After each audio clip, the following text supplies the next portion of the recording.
ہمارے سروں پر لگاتار ختم ہو جانے کا ڈر منڈلاتا رہتا ہے، کبھی میگا سونامی کا ڈر تو کبھی وائرس کا ڈر۔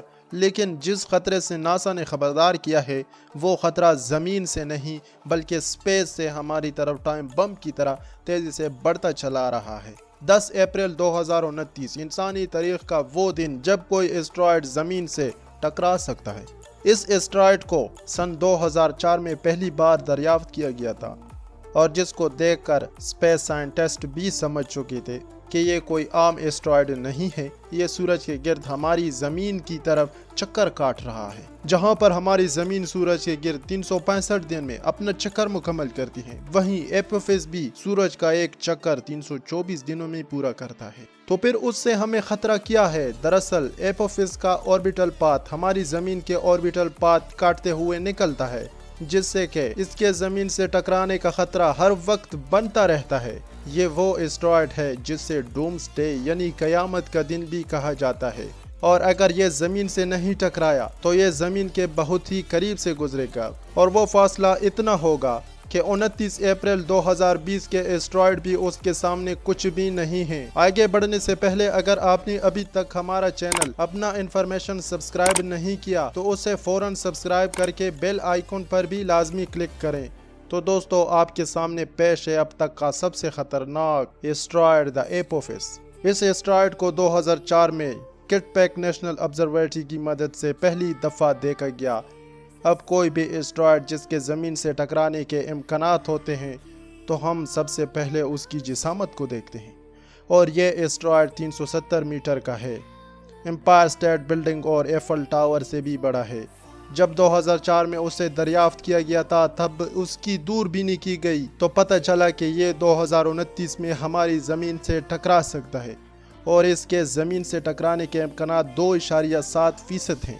عام طور پر زمین کے نزدیک سے جو اسٹرائیڈ ایک بار گزر جاتا ہے تو وہ مستقبل میں دوبارہ نہیں آتا، لیکن ایپوفیس ایسا بالکل بھی نہیں ہے، کیونکہ اگر یہ اسٹرائیڈ 2029 میں زمین سے نہیں ٹکراتا تو یہ پھر سے 2036 میں زمین کے پاس سے گزرے گا۔ ویسے اگر خطرے کو ناپا جائے تو خطرہ 2036 سے زیادہ 2029 میں ہے۔ اگر سب کچھ نارمل رہا تو 2029 میں بھی یہ زمین سے نہیں ٹکرائے گا، کیونکہ 2.7% امکان بہت ہی کم ہے، لیکن یہ زمین کے بہت ہی قریب سے گزرے گا۔ یہ زمین کے پاس GPS سیٹلائٹ کے اندر سے ہوتا ہوا گزرے گا۔ یہ اتنے قریب سے گزرے گا کہ آپ کو دیکھنے کے لیے کسی قسم کی ٹیلیسکوپ کی ضرورت نہیں پڑے گی، آپ اس سے کھلی آنکھوں سے بھی دیکھ پائیں گے۔ سب سے پہلے یہ قازقستان میں نظر آئے گا، رشیا سے ہوتا ہوا یہ نارتھ پیسیفک اوشن کی طرف بڑھے گا، پھر ساؤتھ امریکہ سے ہوتا ہوا افریقہ تک نظر آئے گا۔ اس کی سپیڈ اتنی زیادہ ہوگی کہ رشیا کو پار کرنے کے لیے اس سے زیادہ 2 گھنٹے لگیں گے۔